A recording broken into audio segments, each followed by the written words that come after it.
My brothers and sisters in Christ,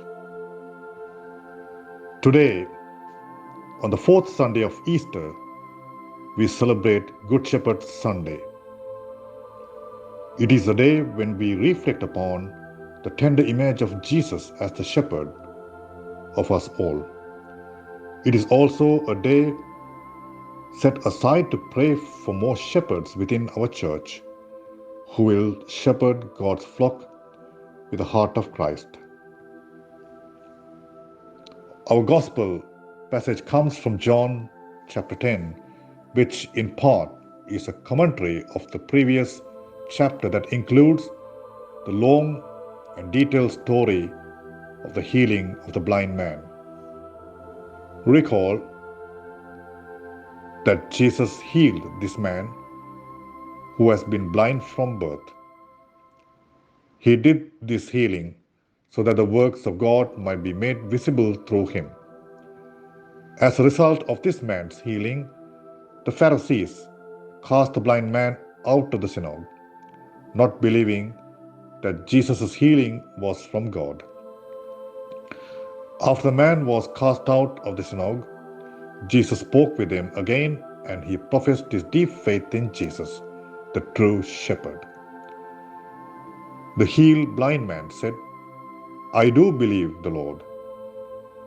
Then he worshipped Jesus. Thus, the greater healing of this man was that he became a member of God's flock, accepting Jesus as his true shepherd. Our gospel today is Jesus' commentary upon the actions of the Pharisees in contrast to his own. The Pharisees, as religious leaders, were not shepherds. They were thieves and robbers who came to steal and slaughter and destroy. Jesus, however, came so that those who listen to his voice might have life and have it more abundantly. The gospel passage quoted above explains why the Pharisees were not true shepherds. It was because they work for pay and have no concern for the sheep.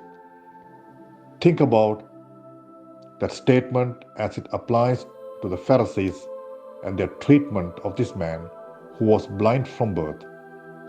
First of all, the pay that these Pharisees worked for was their own self-importance, a fleeting and worldly reward. They saw themselves as the true teachers and interpreters of the law and saw anyone who did not follow them as a threat. The Pharisees clearly perceived Jesus as such a threat to them. For that reason, they took their envy out on this humble and simple blind man. They were not shepherds to him. They did not encourage him, support him, point him to God, or act in any way as an instrument of God's grace. Instead, they condemned this innocent and holy man out of their pride. Though God shepherds us today through his sacred pastors, we are all called to participate in this shepherding of the Good Shepherd in our own unique way. We are called to lead those within our families, at work, at school, within our neighborhoods, social circles, and in every other societal context.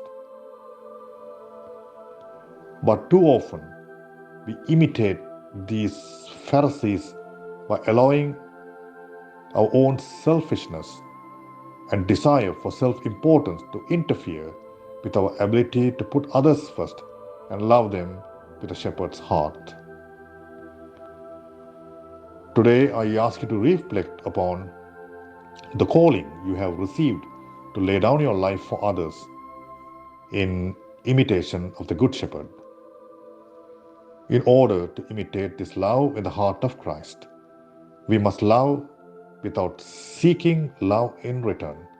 Laying our lives down is an act of sacrificial love that enables us to look only at the needs of those around us.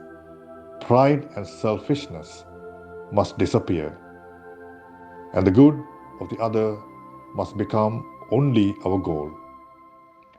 Reflect upon how well you do this and pray that the Good Shepherd will use you to shepherd those in your life who need it the most. I wish you all God's blessing and have a great week.